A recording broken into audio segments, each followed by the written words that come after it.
ذیابیطس ایک عام مرض بن کر رہ گیا ہے، لیکن اس میں مبتلا افراد کو اپنی خوراک میں بے حد احتیاط برتنا پڑتی ہے۔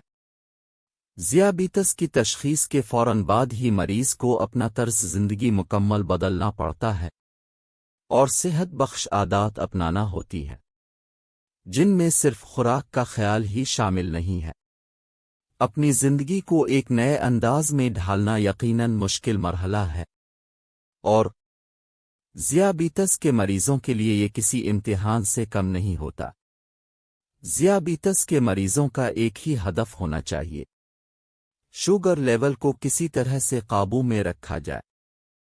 اگرچہ غذا کا کوئی ایسا فارمولہ نہیں ہے جو سب کے لیے کارآمد ثابت ہو، تاہم کچھ چیزوں کو مد نظر رکھنا لازمی ہے، جیسا کہ خوراک میں فائبر کا اضافہ۔ ذیابیطس میں مبتلا ہر شخص کی کوشش ہونی چاہیے کہ وہ اپنی غذا میں زیادہ سے زیادہ فائبر کا استعمال کرے۔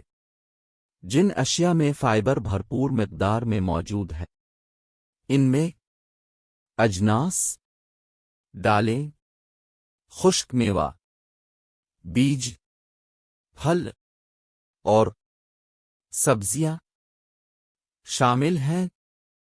اس کے علاوہ ذیابیطس کے مریضوں میں کاربوہائیڈریٹ کی مقدار خون میں موجود شوگر لیول کے تناسب کو خراب کر سکتی ہے۔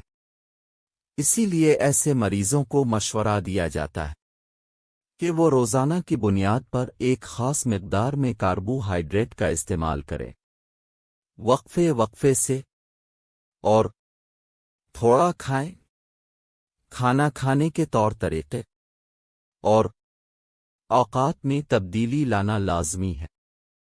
کچھ لوگوں کو یقیناً ایک ہی مرتبہ پیٹ بھر کر کھانے کی عادت ہوگی، لیکن دن میں 3 بار کھانے کے بجائے 4 سے 5 مرتبہ کھا لیں، لیکن تھوڑا تھوڑا، اور اس کے ساتھ کم شوگر والی خوراک کا انتخاب کریں۔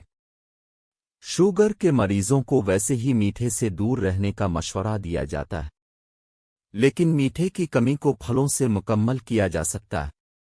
تھوڑی مقدار میں جامن، سٹرابیری، انار، امرود اور بیر کھانے میں کوئی حرج نہیں ہے۔ روزانہ کی بنیاد پر سپراٹ سبزی کا استعمال کرنا چاہیے۔ اس میں چند ایسے ضروری غذائی اجزاء ہوتے ہیں جو جسم کے لیے انتہا مفید ہے۔